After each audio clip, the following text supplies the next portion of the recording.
Hello everyone. आज की इस वीडियो में मैं आपको कुछ अलजेब्रा के बारे में समझाने वाला हूँ। तो इससे पहले क्या क्या हो चुका है मैं वो बता देता हूँ, उसके बाद मैं इसको समझाऊंगा। देखो, इससे पहले हमने word problem word problem basics वो कंप्लीट कर लिया है, ठीक है। उसमें मैंने आपको वर्ड प्रॉब्लम का बेसिक आइडिया दिया था, जो ज़मीनी, जो बिल्कुल स्टार्ट जो बच्चों के लिए होता है। अगर आपका फाउंडेशन स्ट्रांग नहीं था तो वो वीडियो देखकर आपका अब हो चुका होगा, और उसके मैं 3 पार्ट बना चुका हूँ, ठीक है।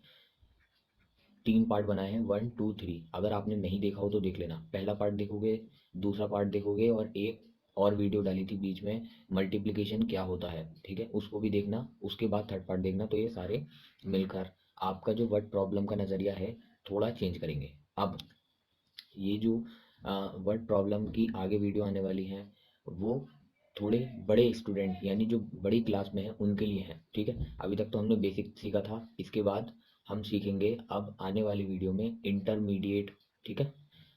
तो उसके लिए ही ये अलजेब्रा वाला पार्ट मैं बना रहा हूँ इंटरमीडिएट के लिए, मतलब ये भी वर्ड प्रॉब्लम से रिलेटेड है।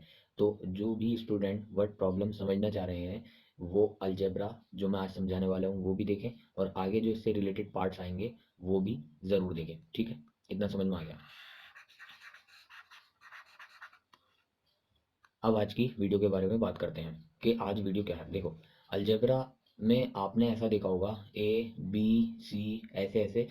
हमारे मैथ के अंदर इंग्लिश के वर्ड्स कैसे आ गए स्टूडेंट के, ये समझ में नहीं आता, ठीक है। मैथ में तो हमने 1 2 3 ये नंबर्स पढ़े हैं, ठीक है। अगर ऐसा होता है कि 23 की मल्टीप्लाई 23 से करनी है, एडिशन करना है, सब्ट्रैक्शन करना है, वो तो ठीक है। लेकिन हम अलजेब्रा में क्या कर रहे हैं, इंग्लिश के जो लेटर्स हैं उनकी मल्टीप्लाई डिवाइड कर रहे हैं, ठीक है। ये क्या हो रहा है, ये कुछ समझ में नहीं आता। वही हम थोड़ा आज समझने का प्रयास करेंगे, ठीक है। चलो, अब मैं आपको कुछ एग्जाम्पल के थ्रू अलजेब्रा में, मतलब मैथ में इंग्लिश के वर्ड्स कैसे आ रहे हैं, यानी अलजेब्रा कैसे आ रहा है, उसका मैं आपको कुछ समझाने वाला हूँ एक एग्जाम्पल के थ्रू। फॉर एग्जाम्पल, आपको आप एक रूम पर रह रहे हो, ठीक है।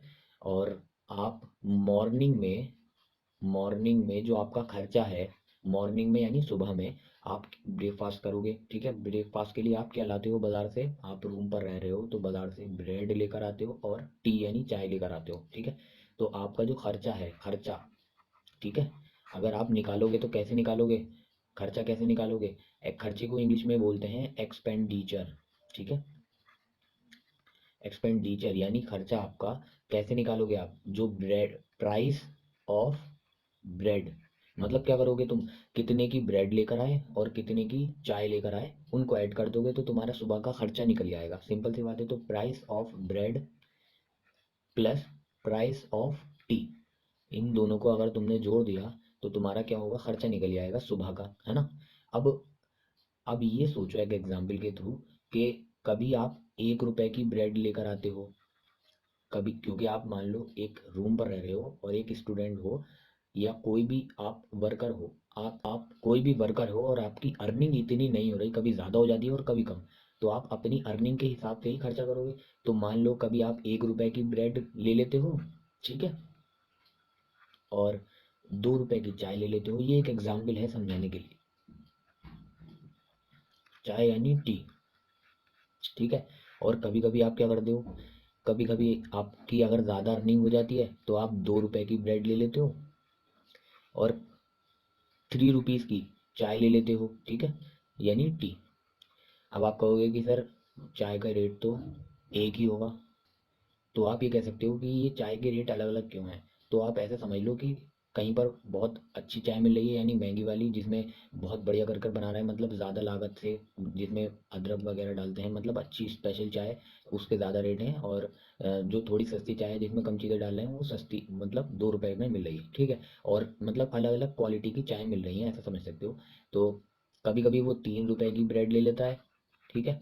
कभी उसकी ज़्यादा कमाई हो गई, रूम पर रह रहा है, काम करता है, ठीक है, जो भी है, तो 4 रुपए की उनने टी ले ली, 4 रुपीज़ की। तो अलग कभी उसका फिक्स नहीं है, मतलब प्राइस ऑफ ब्रेड फिक्स नहीं है, ठीक है। कितना वो ब्रेड पर खर्चा कर रहा है और कितना टी पर खर्चा कर रहा है वो फिक्स नहीं है। कभी वो अर्निंग के हिसाब से अपनी 1 रुपीज़ की ब्रेड ले लेता है और 2 रुपए की चाय ले लेता है, कभी 2 रुपए की ब्रेड ले लेता है, 3 रुपए की चाय ले लेता है, और कभी तीन की कभी चार की टी। ठीक है।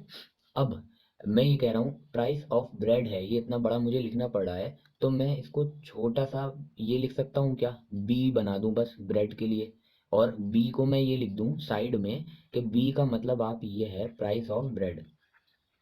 ठीक है। मुझे ये पूरा नहीं लिखना पड़ेगा प्राइस ऑफ ब्रेड, मैं सिर्फ बी लिख दूंगा उसके अलावा। ठीक है। और यहाँ पर मेंशन कर दूंगा कि बी का मतलब प्राइस ऑफ ब्रेड है, ताकि कोई पढ़े तो ये समझ ले कि बी का मतलब है प्राइस ऑफ ब्रेड। और टी को मैं ले लेता हूँ प्राइस ऑफ टी। इससे क्या होगा कि मुझे अब बार बार ये इतना बड़ा प्राइस ऑफ टी नहीं लिखना पड़ेगा, प्लस लगाऊंगा और टी लिख दूंगा। ठीक है। टी से हमारा क्या मतलब है कि प्राइस ऑफ टी की बात हो रही है।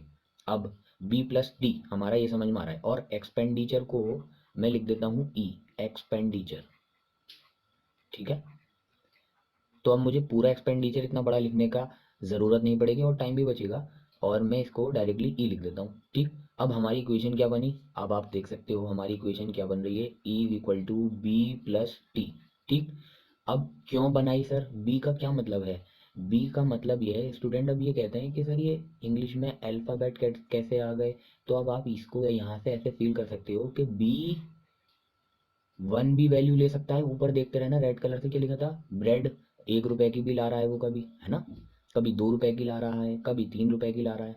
अब मान लो अगर ये क्या है भाई, एग्जाम्पल वन है, मैंने रेड में जो लिखा है ये क्या है, एग्जाम्पल वन। ठीक। ये क्या है, एग्जाम्पल टू, और ये है थ्री। अगर पहले वाले एग्जाम्पल की मैं बात करूँ तो अब आपके क्या समझ में आएगा, देखो हम वैल्यू अगर डालें पहले वाले एग्जाम्पल में 1 रुपए की ब्रेड ली उसने और 2 रुपए की चाय ली, तो हम क्या कर देंगे 1 + 2, तो क्या आ जाएगा हमारा 3 रुपीज़ उसने खर्चा किया सुबह में। ठीक है। इसी तरह से दूसरे वाले एग्जाम्पल के थ्रू अगर हम कैलकुलेट करें कितना खर्चा आया, तो क्या आएगा 2 + 3 यानी 5 रुपीज़। ठीक है। अगर तीसरे वाले एग्जाम्पल के थ्रू हम कैलकुलेट करें तो क्या आएगा 3 + 4 यानी 7 रुपीज़। तो ये उसका मॉर्निंग का खर्चा आ रहा है, जो कि अलग अलग आएगा क्योंकि वो कभी 1 रुपए के ले रहा है, कभी दो, कभी तीन। तो यहाँ पर हमने देखो ये वैल्यू आपको दिख रही होगी चेंज होती हुई। ठीक है। और भी चेंज हो सकती है, ये तो मैंने सिर्फ 3 एग्जाम्पल लिए, इन्फानाइट एग्जाम्पल ले सकते हैं। तो यहाँ पर 1 2 3 कोई सी भी वैल्यू आ सकती है, यानी ये क्या है, एक वेरिएबल है। ठीक है। ये जो वैल्यूज आ रही हैं यहाँ पर, तो हमने उसको बी मान लिया कि बी की आप कोई भी वैल्यू रख सकते हो।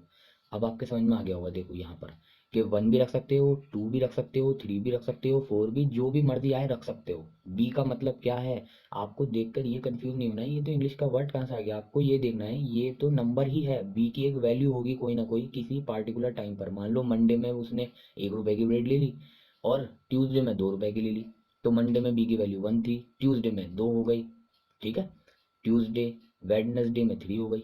तो ऐसे समझ सकते हो, आपको इंग्लिश का लेटर नहीं देखना है, इसको एक नंबर की तरह ट्रीट करो, तब आपको डर नहीं लगेगा, फिर तो मैथ में आप कहोगे हाँ नंबर ही है। ठीक है, समझ गए।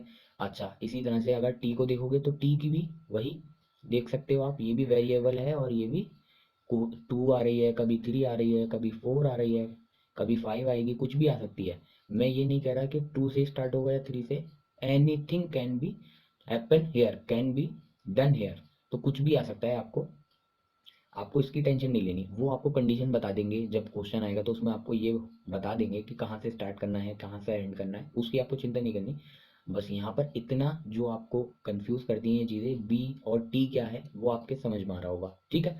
अच्छा, अब अब और आपको समझाने के लिए मैं एक एग्जांपल लेता हूँ कि एक लड़का जो कि इस जो ये देखो कमरे पर रह रहा था, हमारा एक वर्कर है ना, मैंने स्टार्टिंग में कहा था एक वर्कर रह रहा है एक कमरे पर, रूम पर रह रहा था। ठीक है। अब इसका एक दोस्त आया। ठीक है। दोस्त, मैं अब नीचे लिख रहा हूँ, दोस्त देखते जाना मैं क्या स्टोरी बना रहा हूँ। एक दोस्त आया बाहर से, बाहर से इसके रूम पर एक दोस्त आया। तो इसका इसके दोस्त को ज़्यादा मैथमेटिक्स नहीं आती, थोड़ी सी आती है। उसने ये फॉर्मूला देखा B + T। ठीक है। अब उसको ये फॉर्मूला नहीं पता कि कहाँ से आया, बस उसको B + T पता है। ठीक है। और आपने उसे ये कह दिया B = 1 है और T = 3 है, कुछ भी आप दे सकते हो, मैंने बताया ना B और T।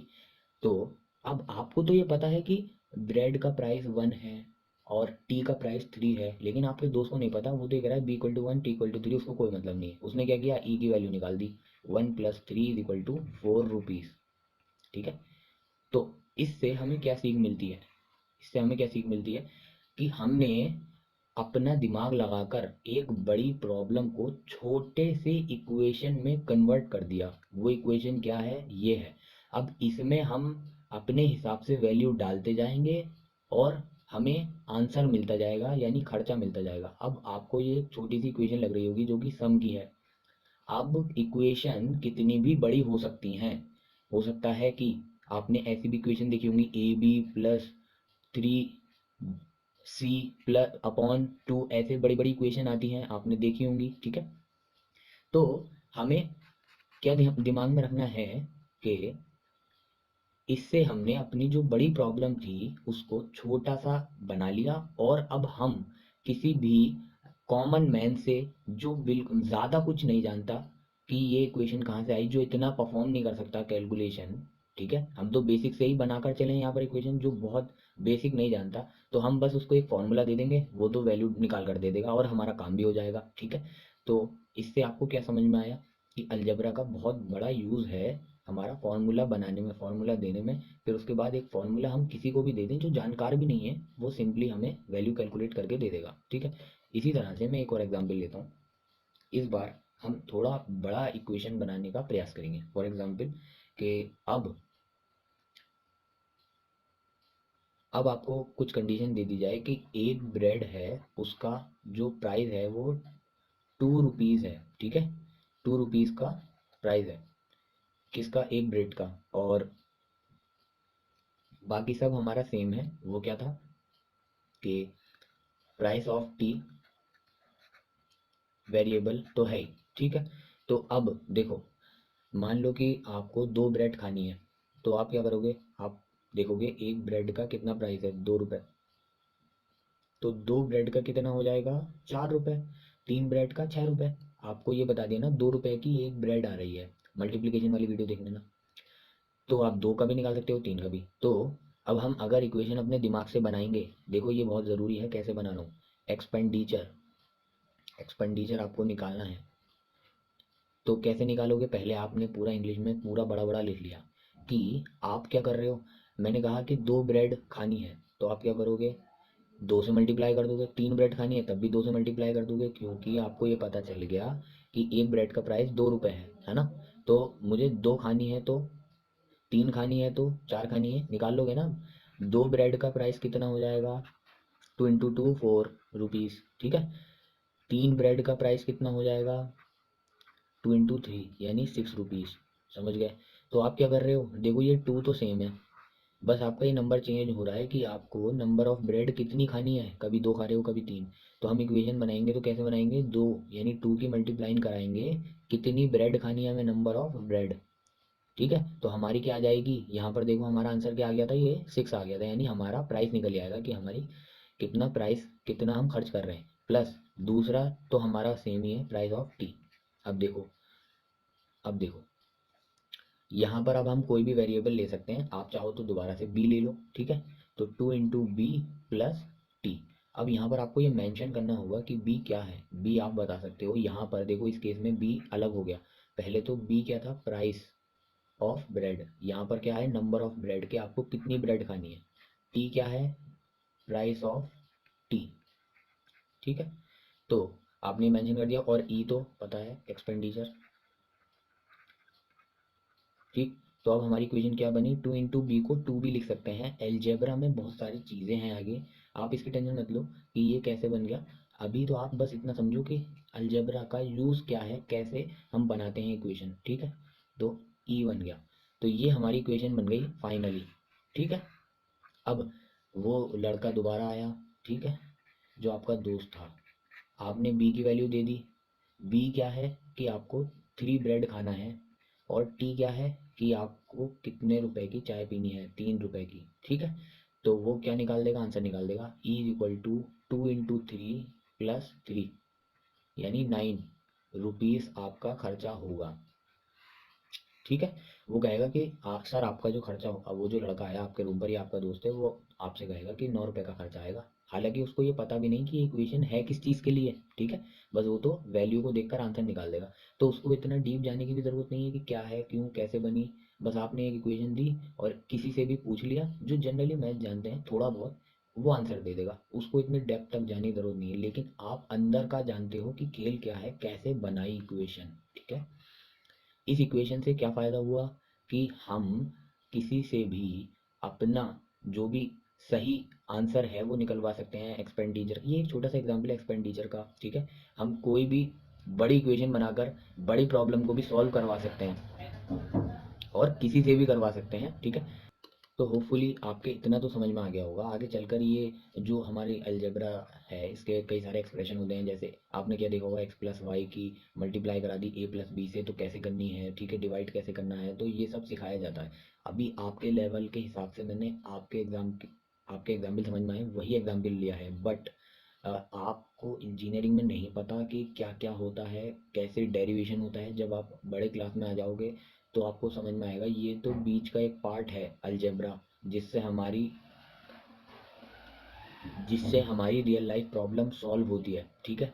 कोई भी चीज़ अगर हमें डिज़ाइन करनी है, जैसे मैं एक मैकेनिकल इंजीनियर हूँ तो मुझे पता है कि अगर हमें कोई चीज़ डिज़ाइन करनी है तो उस डिज़ाइन के लिए हम किस तरह से डेरिवेशन करते हैं और हम फाइनल रिजल्ट तक पहुँचते हैं और एक फार्मूला बनाते हैं, ठीक है।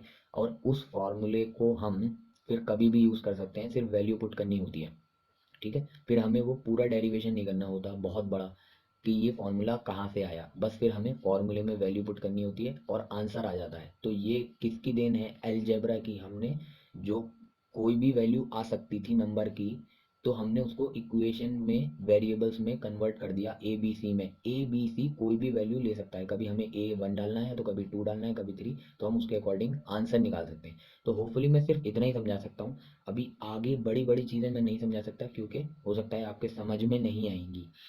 तो अब आगे के जो पार्ट हैं वो हमारे इसी से कनेक्ट होते जाएंगे, तो इसको अच्छे से समझ लेना।